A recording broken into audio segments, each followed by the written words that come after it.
Comienza el Catecismo de la Iglesia Católica, un programa dirigido por el Padre Luis Fernando de Prada.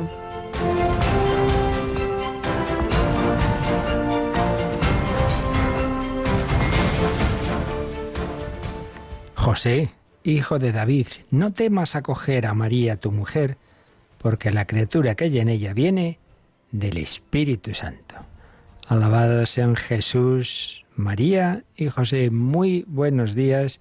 Y bueno, nos felicitamos todos porque hoy es, humanamente hablando, el cumpleaños de la Santísima Virgen María, Natividad de María, 8 de septiembre.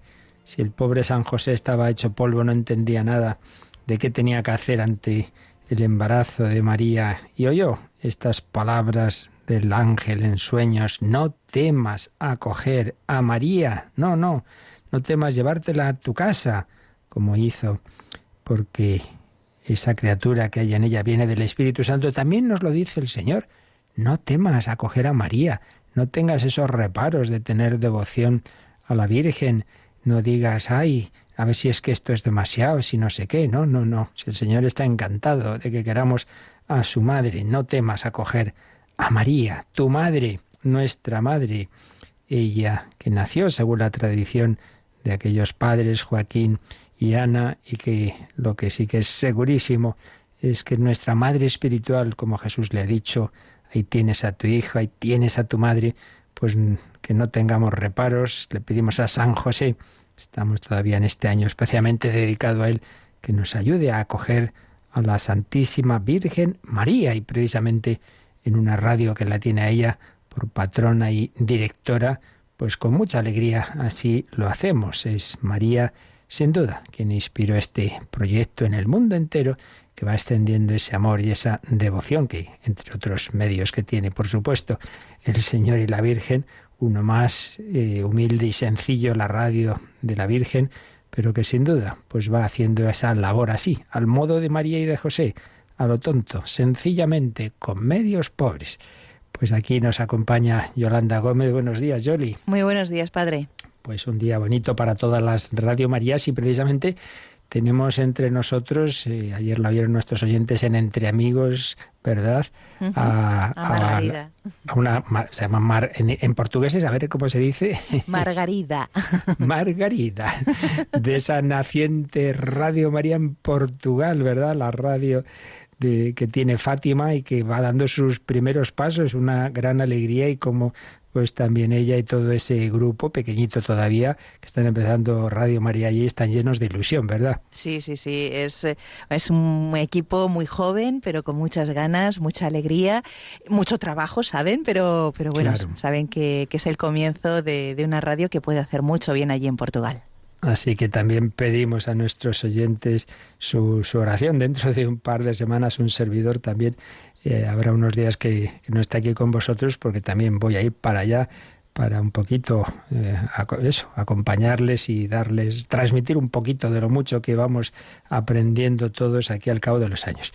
Y también queríamos anunciar hoy, bueno, pues entre los cambios de programación que ya explicaremos en el mes de octubre, como todos los años, hay uno que vino por motivos humanamente duros, pero que el Señor sabe más que nosotros. Sabéis que hemos tenido durante años y tenemos varios programas precisamente sobre la Virgen, unos más de espiritualidad o de historia, pero también teníamos una mariología dogmática de altísimo nivel, precisamente con un sacerdote doctor en mariología, ni más ni menos, el padre Joan Antonio Mateu, y bueno, pues tuvo un ictus y a pesar de que no era mayor, no llegaba a los 60, pero no lo superó. El Señor se lo llevó, seguro que está con la Virgen María, lo vamos también ahora a encomendar. Y el caso es que todos esos, que ya son muchos programas al cabo de 5 años, me parece, los hemos recopilado en un DVD o en un pendrive. Ya haremos una de esas cuñitas en las que todo lo explicamos, no nos ha dado tiempo, pero ya lo anunciamos, ¿verdad?, que a partir de las 9, si queréis solicitar esa recopilación en la que este padre pues iba explicando, por un lado, esa doctrina mariológica, pues desde una perspectiva más dogmática, de los fundamentos dogmáticos de devoción a María, que no son así cosas, digamos, sin fundamento, sino bien basadas en la escritura, en la tradición, en el magisterio, pero también con aplicaciones espirituales. Ahí tienes a tu madre, un programa que a partir de la próxima temporada asumirá un viejo conocido de esta casa, el padre Juan Miguel Ferrer, gran experto en liturgia, pero también en Mariología, y de hecho ahora es el presidente de la Sociedad Mariológica Española. Así que será él quien asuma este programa. Y es la ocasión para que tengamos pues todos esos, no sé, son unos 60 programas o más, sí, más, del padre Mateo. Pues si os parece, vamos a rezar un Ave María, vamos a felicitar a la Virgen, os pedimos que os unáis a Yolanda y a mí en esta Ave María en que les saludamos a la Santísima Virgen, es como ese cumpleaños, la felicitamos y ponemos estas dos intenciones de una manera especial, aparte de las que cada uno tenga. Radio María en Portugal, y también pedimos por el Padre Mateo, que durante tantos años nos enseñó Mariología, para que ahora también la Virgen lo tenga en el cielo. Dios te salve María, llena eres de gracia, el Señor es contigo. Bendita tú eres entre todas las mujeres, y bendito es el fruto de tu vientre, Jesús. Santa María, Madre de Dios, ruega por nosotros pecadores, ahora y en la hora de nuestra muerte. Amén. Gloria al Padre, y al Hijo, y al Espíritu Santo. Como era en el principio, ahora y siempre, por los siglos de los siglos. Amén. Reina de Radio María, ruega por nosotros.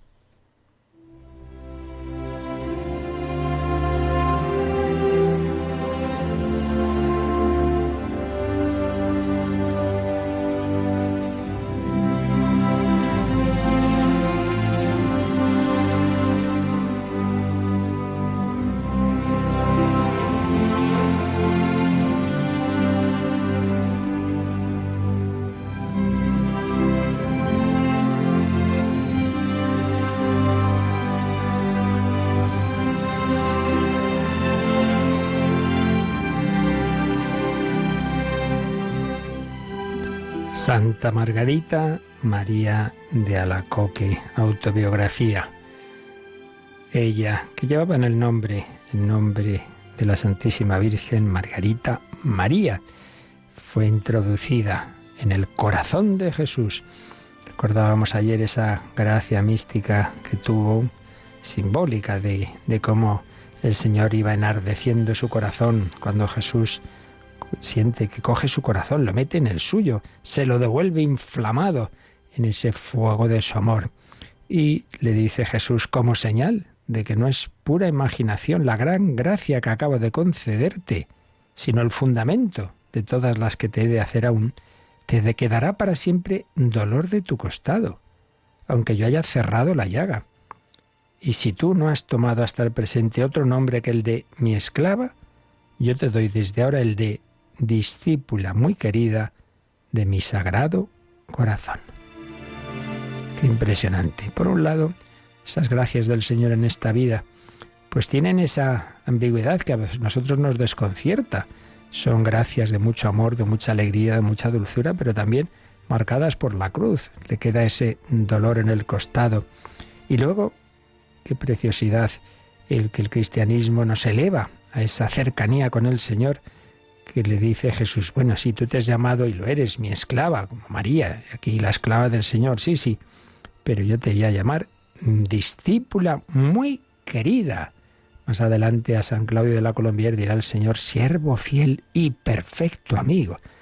No os llamo siervos, sino amigos. El Señor no quiere una relación, pues eso, de meros siervos, sino de auténticos amigos. Y en este caso, a Margarita María la llama discípula. Aparece muchas veces en los evangelios, los discípulos de Jesús.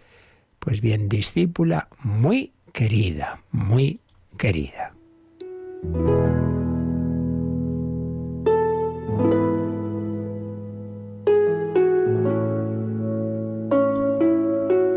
Y bueno, vamos recogiendo, saltando algunos lugares de esta autobiografía, vamos recogiendo algunos de los párrafos que más nos puedan ayudar. Más adelante dice Margarita, la gracia de que acabo de hablar, con motivo del dolor de costado, se me renovaba los primeros viernes de mes. se me representaba el Sagrado Corazón como un sol brillante de luz esplendorosa, cuyos ardentísimos rayos caían a plomo sobre mi corazón, el cual se sentía al instante abrasado con un fuego tan vivo que parecía que me iba a reducir a cenizas. Sí, el corazón de Jesús, ese fuego, el fuego es un sol, como en las custodias que generalmente tienen esa forma de sol con unos rayos que brotan de ese centro donde ponemos la sagrada forma. En ese momento el Maestro Divino me enseñaba lo que quería de mí y me descubría los secretos de este amable corazón. Y nos cuenta que en una de esas ocasiones en que estaba expuesto el Santísimo Sacramento, tuvo un grandísimo recogimiento de todos sus sentidos y potencias y se me presentó Jesucristo, mi dulce Maestro, todo radiante de gloria, con sus 5 llagas, que brillaban como 5 soles, y de esta sagrada humanidad salían llamas por todas partes, pero sobre todo de su pecho adorable, el cual parecía un horno. Abriéndose, me descubrió su amantísimo y amabilísimo corazón, que era la fuente viva de las llamas. Fue entonces cuando me descubrió las maravillas inexplicables de su puro amor, y hasta qué exceso le había conducido el amor a los hombres, de los cuales sólo recibía ingratitudes y desprecios.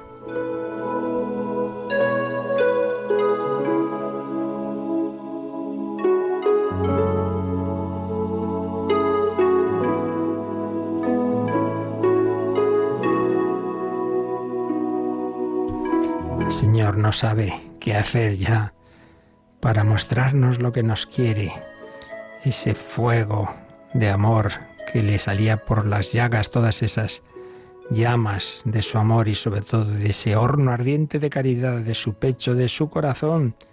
Me descubrió hasta qué exceso le había conducido el amor a los hombres. Señor, te has pasado, diríamos, pero ¿por qué tanto sufrimiento? ¿Por qué tuviste que mostrarnos el amor con la flagelación, con la coronación de espinas, con la terrible crucifixión? ¿Por qué? Y encima, de la mayor parte solo recibes ingratitudes y desprecios.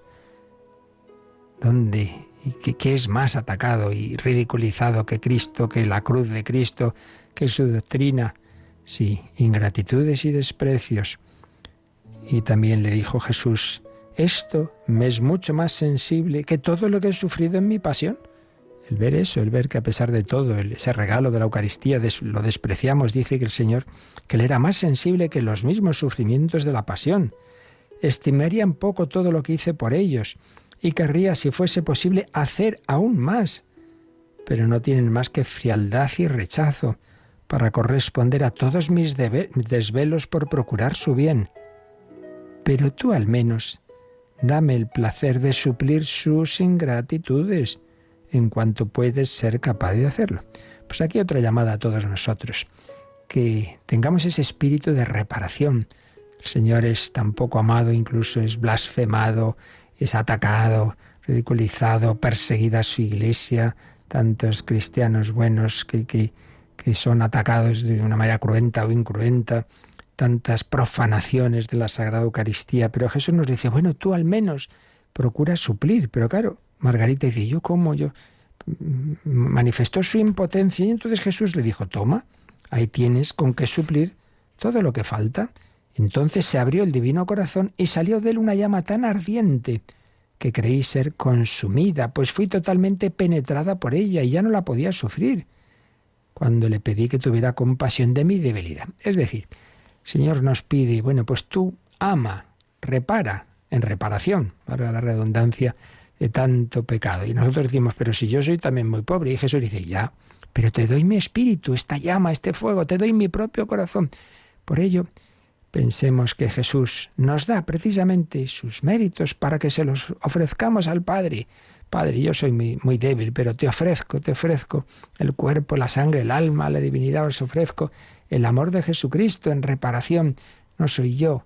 Y por medio de María también, como enseña San Luis María Griñón de Montfort, el niño pequeño ha hecho un dibujito, una cosa que no tiene valor, pero se la da a su madre la decora, se la pone en una bandejita bonita a su papá, y entonces el regalo ya es otra cosa. Bueno, pues nosotros, nuestra pobreza, nuestros deseos de amar, se los presentamos al Padre Eterno, especialmente en la Santa Misa, por medio de Jesucristo, con el fuego de su amor y la mediación de la Virgen María. El Señor ve ese deseo. Señor, quisiera amarte por lo que tantas veces yo no te he amado, y por tantos que no te conocen, que no te aman y que te persiguen.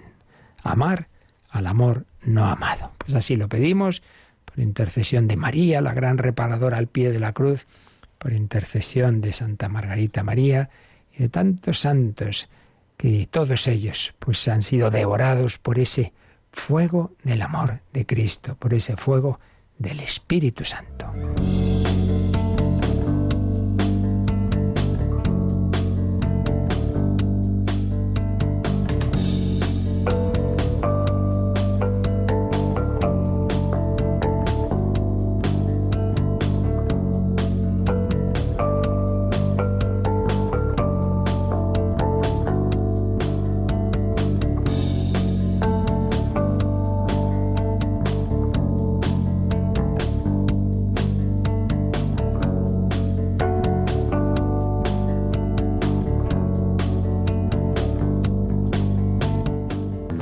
Un fuego del Espíritu Santo que se nos comunica pues cuando Dios quiere y como Dios quiere, como hacía con Santa Margarita, por supuesto, pero que donde sí que seguro, con toda certeza, porque así Dios lo ha prometido, se comunica es en la liturgia, particularmente en su columna vertebral, que son los sacramentos. En todos ellos actúa el Espíritu Santo y nos hace presentes de una misteriosa manera los misterios de la vida de Cristo, que se nos comunican los frutos de lo que Jesús hizo, de los méritos de su encarnación, de su nacimiento, de su vida oculta, vida pública, pasión, resurrección, ascensión al cielo y envío del Espíritu Santo. Todo eso que ocurrió históricamente hace siglos, pues ahora se nos aplica las gracias de todo ello a través de la liturgia. Estamos viendo cómo la liturgia se sirve de todo lo humano, incluso material, como instrumento de la Santísima Trinidad. Y lo vimos pues en tanto en cuanto pues el Señor usa los diversos símbolos, usa también las imágenes, y estamos ahora empezando a ver cómo todo esto es a través del tiempo. ¿Qué es el tiempo? Ahora lo veremos. A través del tiempo Dios se nos va comunicando los frutos de la obra redentora. Vamos a releer el número que ayer comenzábamos de este apartado sobre el tiempo litúrgico. Habíamos visto, pero lo releemos, insisto, el 1163. La Santa Madre Iglesia considera que es su deber celebrar la obra de salvación de su divino esposo con un sagrado recuerdo en días determinados a través del año. Cada semana, en el día que llamó del Señor, conmemora su resurrección, que una vez al año celebra también junto con su Santa Pasión en la máxima solemnidad de la Pascua. Además, en el ciclo del año desarrolla todo el misterio de Cristo. Al conmemorar así los misterios de la redención, abre la riqueza de las virtudes y de los méritos de su Señor, de modo que se los hace presentes, en cierto modo, durante todo tiempo, a los fieles, para que los alcancen y se llenen de la gracia de la salvación. Esos méritos se nos hacen presentes, nos alcanzan. Si participamos bien en la Sagrada Liturgia, se nos comunican esos méritos de Cristo. Por eso lo que hemos visto en un grado, digamos, extraordinario, excepcional, esas gracias que tenía Santa Margarita María, bueno, pues en el camino ordinario, pues no es que sea una cosa en sí misma excepcional, otra cosa es la forma, ya digo, pero la esencia, es decir, que yo recibo lo que no es mío, recibo los méritos de Cristo, recibo esa riqueza de sus virtudes, pues eso es lo que el Señor quiere, porque nosotros todos somos pobres, pero no soy yo quien vive, es Cristo quien vive en mí. Pero eso lo va haciendo a lo largo del tiempo. No, el Señor no te santifica, pum, en un instante y ya está, ¿no? Sino que el tiempo de vida que cada uno de nosotros tenga, en ese tiempo Dios va a ir actuando de muchas formas y indudablemente pues la forma, digamos, por excelencia y ordinaria es el de la comunicación de su gracia a través de los sacramentos y en general de la liturgia.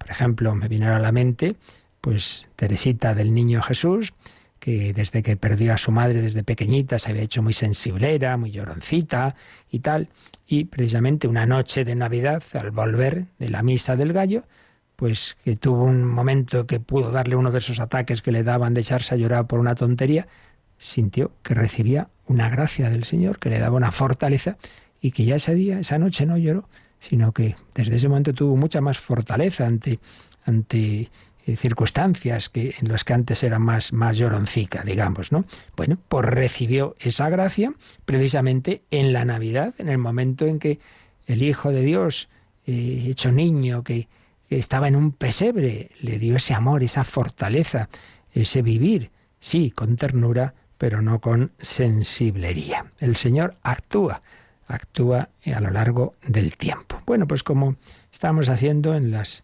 semanas y meses pasados, cuando íbamos viendo todo esto de la liturgia, vamos a acudir a los sabios, a los que saben mucho más de todo esto, completando estas sencillas explicaciones que aquí hacemos.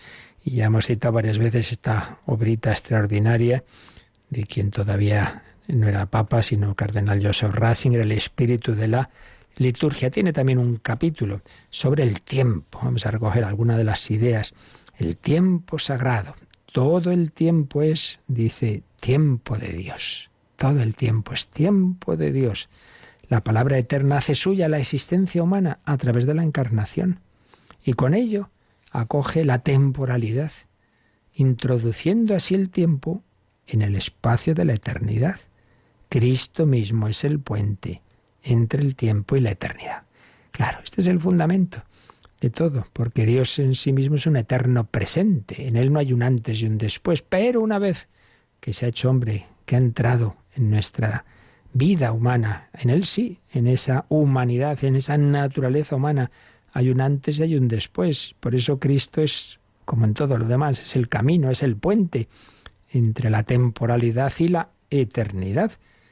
Seguía diciendo Joseph Ratzinger, si en un primer momento no parece posible que pueda existir relación entre el siempre de la eternidad y el tiempo que va pasando, ahora es el eterno mismo el que ha traído el tiempo hacia sí. En el Hijo coexisten tiempo y eternidad. La eternidad de Dios no es simplemente ausencia de tiempo, negación de tiempo, sino dominio sobre el tiempo, que se realiza en el ser con y el ser en el tiempo. Este ser con se hace corpóreo y concreto en el Verbo encarnado, que siempre seguirá siendo hombre. Esto también es muy importante. No es que se hizo hombre y vivió en la temporalidad pues unos añitos y luego se acabó. No, sigue teniendo esa humanidad con el recuerdo además de las llagas de su amor por nosotros.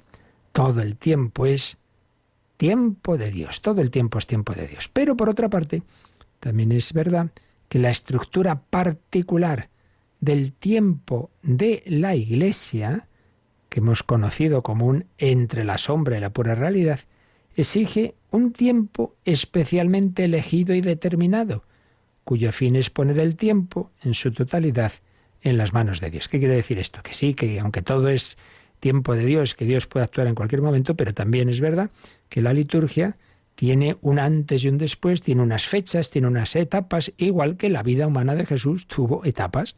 Entonces, aunque todo es tiempo de Dios, pero también iremos viendo cómo hay diferencias entre un tiempo y otro, ¿eh? No es lo mismo el domingo que los demás días de la semana, no es lo mismo la Pascua que la Navidad, etcétera, etcétera. Y después hacía unas pequeñas referencias al trasfondo, digamos, filosófico de lo que es el tiempo, una realidad cósmica, en principio es eso el tiempo. El movimiento giratorio de la Tierra en torno al Sol da un ritmo a ese ser que llamamos tiempo, de hora en hora, de la mañana a la noche, de la primavera al invierno, pasando por el verano y el otoño. Y junto a ese ritmo solar está el de la Luna, que es más corto, desde su lento crecimiento hasta su desaparición, la Luna nueva, y otra vez a comenzar ese ritmo. Son dos ritmos que todos los pueblos pues se han fijado en ellos, ¿no? En el ritmo del Sol, el ritmo de la Luna, para marcar sus tiempos. Y se han creado así dos medidas en la historia de la cultura que dan lugar a distintas combinaciones que expresan la implicación entre el hombre y la totalidad del universo. Por eso, en una primera aproximación a qué es el tiempo, podemos decir esto, que es un fenómeno cósmico. Y aquí vemos de nuevo que el ser humano tiene esa unión con lo cósmico. Por eso tampoco era de extrañar lo que veíamos en los apartados anteriores, de cómo en la liturgia pues entra todo el universo, entra el cosmos. El hombre convive con los astros. El recorrido del sol y de la luna marcan su propia vida. Pero junto a esta realidad existen otros ritmos que en cierta medida son propios de los distintos niveles del ser. Aparte de ese ritmo del sol y la luna, podemos fijarnos en la planta, que tiene su tiempo, los anillos de crecimiento de los árboles, por ejemplo, que indican el tiempo propio de cada árbol, unido al tiempo cósmico. El hombre, pues bien lo sabemos, tenemos un tiempo específico que nos hace nacer, crecer, madurar y apagarnos.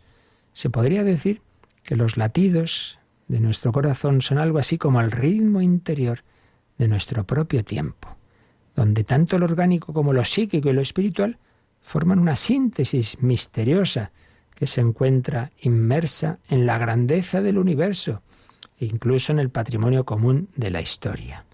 El camino de la humanidad, al que llamamos historia, es un modo peculiar del tiempo. Pues bien, todo esto está presente en la liturgia. El espacio sagrado del culto por sí mismo ya está abierto al tiempo. Por ejemplo, la orientación, se hacía en las iglesias hacia oriente, orientación. La orientación significa que la oración se dirige hacia el sol naciente. El sol naciente ahora es Cristo. El sol que nace de lo alto, que decimos en el Benedictus. Sí, el sol naciente, portador de un significado histórico, remite al misterio pascual de Jesucristo, a la muerte y al nuevo comienzo. Remite al futuro del mundo y a la consumación de toda la historia en la venida definitiva del Redentor. Y de este modo, en la oración cristiana, el espacio y el tiempo se entrelazan. El espacio se ha convertido él mismo en tiempo y el tiempo se hace espacial, entra en el espacio. Así que están entretejidos la historia y el cosmos. El tiempo cósmico determinado por el sol se convierte en representación del tiempo del hombre, del tiempo histórico que se dirige a la unidad de Dios y el mundo, de historia y universo, de materia y espíritu. En una palabra, se orienta a la ciudad nueva, cuya luz es Dios mismo, de modo que el tiempo se convierte en eternidad y la eternidad se comunica al tiempo. Como siempre, una inmensa profundidad de las reflexiones de este gran maestro de la fe, Joseph Ratzinger. El espacio, el tiempo, Dios, el hombre, la humanidad de Cristo como puente entre el tiempo y la eternidad. Bueno, pues vamos a, también usando esa imagen cósmica de las estrellas, hemos llamado a María estrella, estrella de los mares, estrella de la mañana, Ave Maris Stella. Vamos a invocar a María, a pedirle a ella que nos ayude a vivir mirando al cielo, mirando al Señor, viviendo, sí, el tiempo con los pies en la tierra, pero con el corazón en el cielo, mirando a la eternidad.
Están escuchando el Catecismo de la Iglesia Católica con el Padre Luis Fernando de Prada.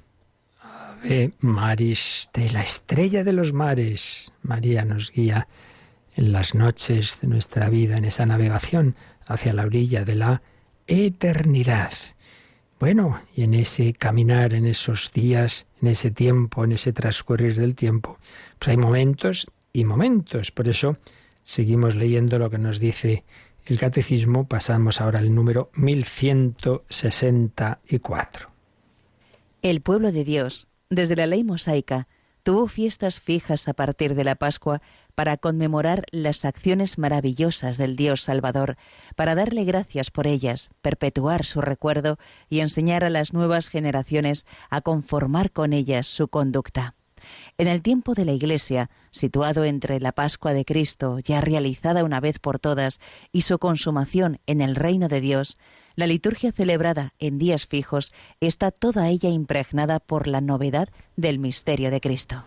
Por tanto, como ya decíamos antes, sí, todo el tiempo es tiempo de Dios, en cualquier momento, día o noche, incluso en sueños, como le pasaba tantas veces a San José, Dios puede actuar en cualquier circunstancia, en cualquier tiempo del año, sí, pero es verdad que así como Dios ha tenido actuaciones especiales en determinados momentos, tanto en el Antiguo Testamento, en la historia del pueblo de Dios, sus grandes personajes, Abraham, Isaac, Jacob, Moisés, Elías, todos los profetas, etcétera, como ya en el Nuevo Testamento, obviamente hay un día especial en la vida de la Virgen María, esa anunciación. Claro que sí, como lo hubo en el de Zacarías e Isabel, el nacimiento de Juan Bautista, etcétera. Bueno, pues todo eso, y por supuesto luego ya en la vida del Señor, pues todas esas circunstancias, todos esos momentos clave de su vida, todo eso pues fue dando lugar a una conmemoración que no es un mero recuerdo subjetivo, no es que nosotros subjetivamente hacemos memoria de lo que Dios hizo, sino que Dios lo tiene presente, y en esa memoria, entre comillas, de Dios, eso se nos hace presente, ahora se nos comunican las gracias de esas actuaciones de Dios en el pasado, pero que tienen una virtualidad para el momento presente.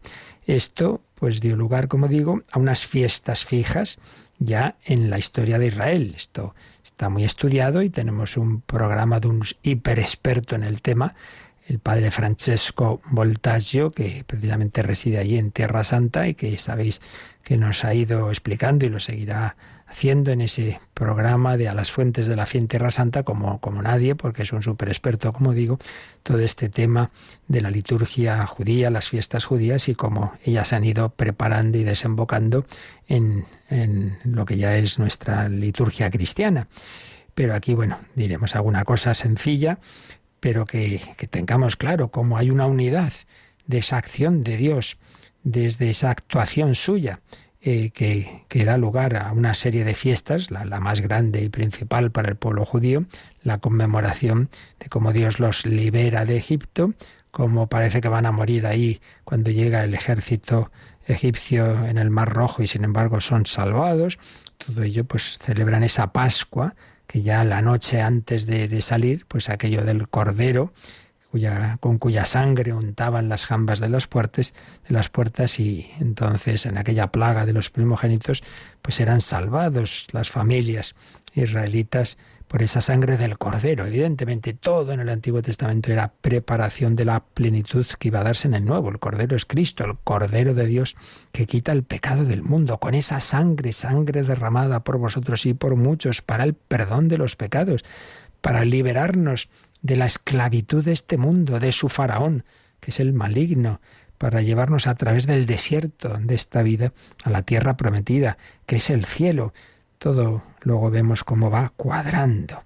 El pueblo de Dios tuvo esas fiestas fijas, la Pascua, Pentecostés, las semanas, para conmemorar las acciones maravillosas del Dios Salvador. Hombre, vamos a recordar lo que Dios hizo por nosotros, vamos a darle gracias, vamos a perpetuar su recuerdo, pero también a recibir la gracia que eso implicaba para nuestro día a día, para las circunstancias, los desiertos que hoy tenemos. Y así se enseñaba, y debemos hacer así también nosotros, a las nuevas generaciones, a conformar con esas fiestas su conducta. Entonces, pues eso en el pueblo judío se ha mantenido y se mantiene extraordinariamente. Los niños son introducidos en las fiestas y preguntan, ¿y esto qué significa? Y se le va explicando.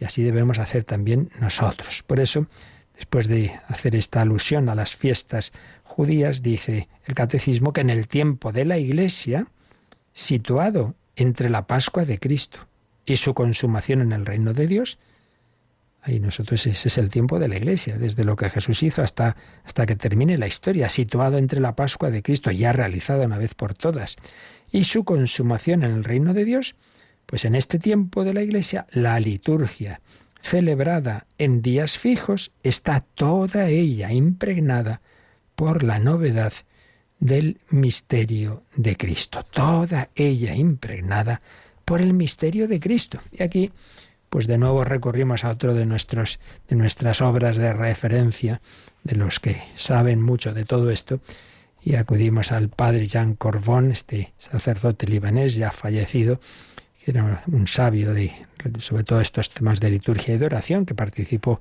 mucho en la redacción del catecismo precisamente de la Iglesia Católica. Y en su obra clásica, Liturgia Fontal, pues nos hablaba de esto, de este tiempo nuevo. Y decía cómo las celebraciones son como los momentos en que la economía de la salvación se convierte en liturgia en los últimos tiempos. Recordemos que economía de la salvación se refiere pues a lo que hizo el Señor, a las acciones de Jesucristo, históricas. Pero eso que Él hizo entonces ahora es liturgia. La ola vivificante del río de la vida no es intermitente. Hasta que su ascensión se cumpla en su parusía, hasta ese final de la historia cuando Jesús vuelva, Cristo no cesa de envolver este mundo con la ternura de su espíritu. Jesús ha resucitado, es el Señor de la historia, en la cual estamos implicados. Él es y Él viene. Su venida irresistible supera los momentos de nuestras celebraciones. Siempre lo recordamos en Adviento, ¿verdad? Él vino, Él viene ahora, viene en nuestra vida, en cualquier momento y especialmente en la liturgia, y Él vendrá, la parusía.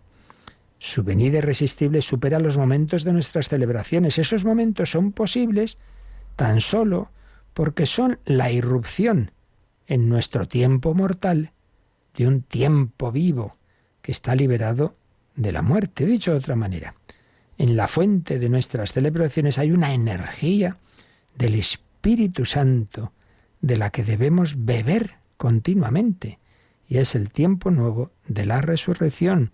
Este es el que invade nuestros días, nuestras semanas y nuestros años, hasta que nuestro viejo tiempo se sature y su velo mortal se rasgue. Desde ahora, hoy, nosotros podemos participar en él. ¿A qué voy a la liturgia?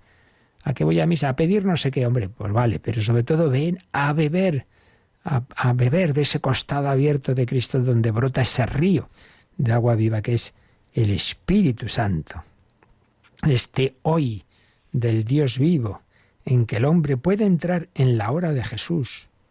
Su Pascua es el acontecimiento que atraviesa y sostiene toda la historia. He aquí, decía una antigua homilía, que los rayos sagrados de la luz de Cristo resplandecen. Una homilía inspirada en Hipólito. Dice, la noche, inmensa y oscura, ha sido tragada, las sombrías tinieblas destruidas con esta luz, y la sombra triste de la muerte ha vuelto a entrar en la oscuridad. La vida se ha extendido a todos los seres, y todos están llenos de una profunda luz. El oriente de los orientes invade el universo, y aquel que existía antes que la estrella de la mañana y antes que los astros, inmortal e inmenso, Cristo, brilla sobre todos los seres más que el sol. Por eso, para todos nosotros que creemos en Él, amanece un día de luz, largo, eterno, que no se apaga, la Pascua mística. Pues sí, cuando celebramos a Jesucristo, nuestra Pascua, nuestro tiempo queda penetrado por ese día con mayúscula. Es transfigurado, se convierte en algo sacramental, porque este día no surge de la primera creación, como los días de los que dice el Génesis, atardeció, luego amaneció. No, es ese otro día cantado por el Salmo pascual, el 117 o 118 según la numeración. Este es el día en que actuó el Señor. Este es el día en que actuó el Señor. Alegrémonos, permanezcamos en el gozo. no es un día entre los otros, como los otros, regido por la salida y la puesta del sol, sino que es la luz de la vida, que el ocaso de la muerte ya no puede oscurecer. Él es la plenitud de los tiempos. Esta irradiación del día de la resurrección no nos alcanza como un recuerdo, como un ideal abstracto. Si así fuera, la muerte tendría poder sobre él. No, es la energía constante del Espíritu Santo en nuestro tiempo mortal. No por encima, sino en el interior de cuantos lo acogen. Decía San Isaac de Nínive, nuestro Dios no está por encima, está ante nosotros esperando el encuentro. El encuentro del día de la resurrección y de nuestro viejo tiempo, del tiempo nuevo ofrecido por el Espíritu Santo y del tiempo vivido por el creyente. Y aquí lo que hace de nuestro tiempo un tiempo sacramental. ¡Qué maravilla! Bueno, muchas cosas de estas seguramente se nos quedan como muy elevadas y uno no sé si no acabamos de captar todo, yo el primero.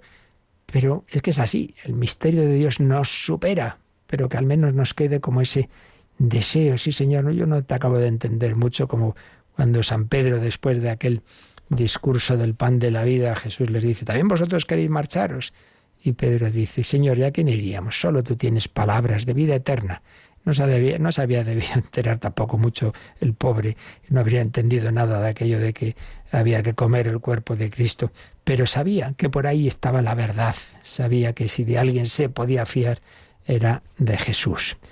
Pues sí, el tiempo de Dios, ese tiempo que nos ha dicho este número, que da lugar ya en la religiosidad del Antiguo Testamento a sobre todo a dos grandes ritmos. El ritmo semanal, bien sabemos, tenía su centro en el sábado, Sabbat, el día de la semana especialmente consagrado al Señor. Hay que descansar de las cosas profanas, dedicarse al culto divino, estar más centrado en el Señor y saber descansar. Y luego, por otro lado, el ritmo anual con unas fiestas determinadas históricamente, en primer lugar, por la creación. Siempre esos pueblos más unidos a la naturaleza, pues lógicamente han tenido una relación especial con la naturaleza, con la siembra, la cosecha, etc. También pues los primeros corderitos que nacen. Y también, por otro lado, la creación, pero por otro lado, con la historia. Y de hecho son planos que se van uniendo. Esto lo hemos explicado en alguna ocasión. En la Pascua, pues está el origen ligado a la naturaleza, la primavera, la muerte del invierno ha sido vencida por la vida de la primavera.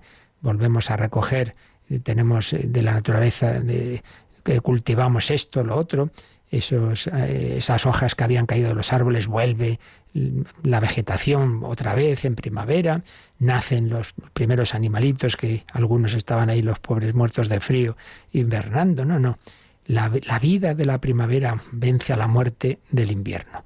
La vida, la libertad de Israel, vence a la muerte que les amenazaba en el Mar Rojo. Pascua de la naturaleza, Pascua de la historia, Pascua de Cristo.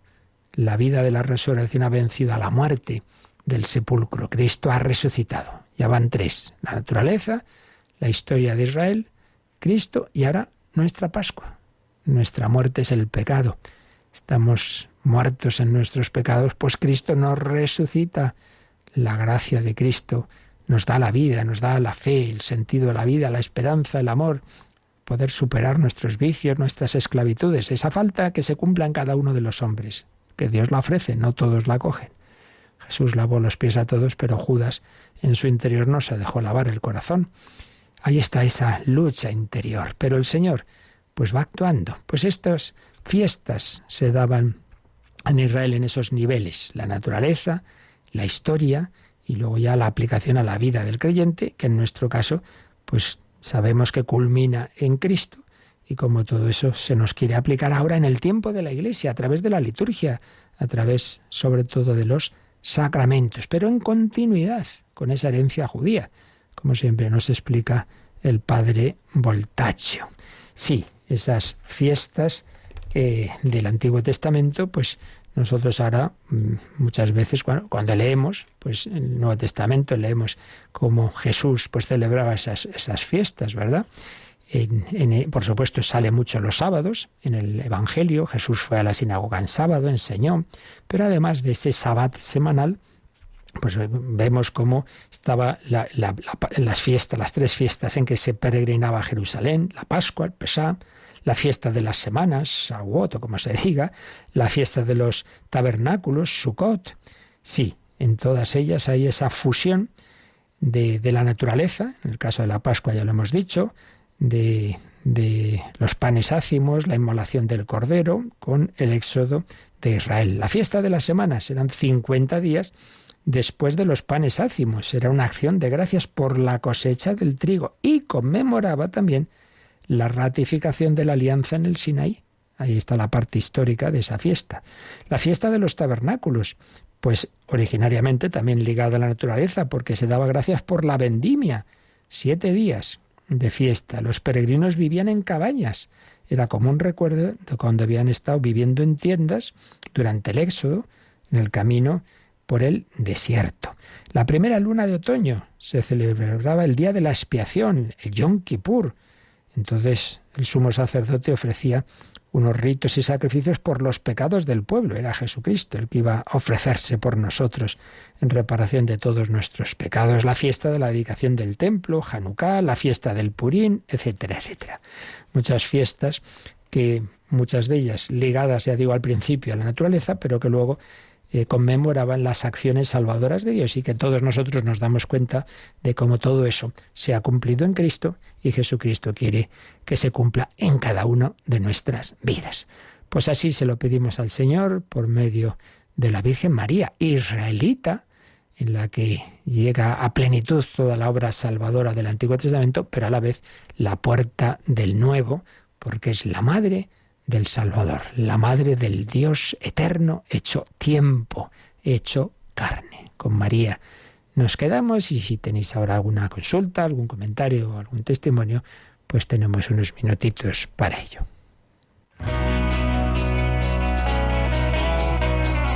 Participa en el programa con tus preguntas y dudas. Llama al 91005-9419. 91005-9419. Puedes escribir un mail a catecismo@radiomaria.es o escribirnos un mensaje al teléfono de WhatsApp 668 594 383. 668 594 383.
benedicta tu in mulieribus, bendita tú entre las mujeres. Ayer llamó Ana María Montilla a recepción y preguntaban si el Evangelio de ayer decía que no se correspondía con lo que ella tenía.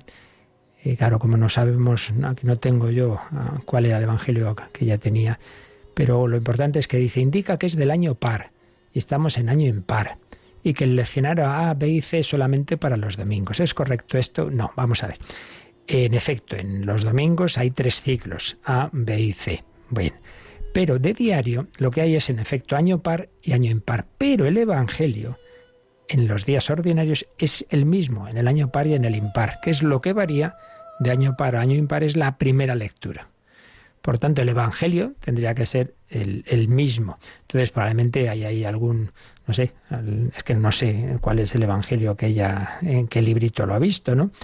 Pero en el tiempo ordinario, la semana en la que estamos del tiempo ordinario, el día de la semana de ese tiempo ordinario, sea año par o sea año impar, el Evangelio es siempre el mismo. Ahora, luego también hay que tener en cuenta, claro, lo que pasa hoy, por ejemplo, ¿no? Hoy ya no celebramos el miércoles de la semana 23 del tiempo ordinario, sino celebramos la Natividad de María. Y claro, entonces hoy se salta la lectura continua y hay un Evangelio propio de la Natividad. Y también hay que añadir que luego hay calendarios particulares, es decir, puede ocurrir que una diócesis, ocurre de vez en cuando, hoy se celebra la dedicación de la catedral como solemnidad, y entonces en esa diócesis le sale otro evangelio. Claro, esas cosas pasan en una orden religiosa, que celebran de una manera especial su fundador o lo que sea, entonces ahí pues no se lee el mismo evangelio.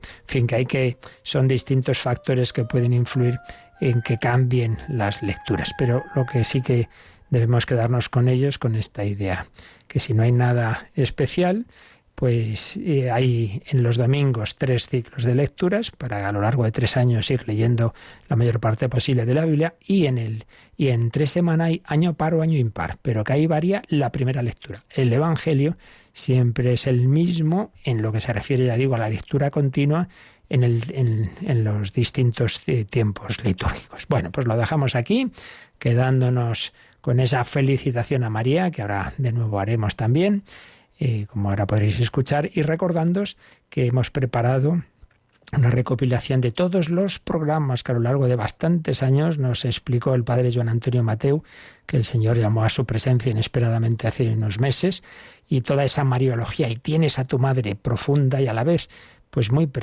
espiritual y de muchas aplicaciones a nuestra vida, pues la hemos recopilado en un DVD o en un pendrive para que todos podamos profundizar en la devoción a María con verdadero fundamento en la doctrina de la Iglesia. La bendición de Dios Todopoderoso, Padre, Hijo y Espíritu Santo, descienda sobre vosotros. Alabado sea Jesucristo.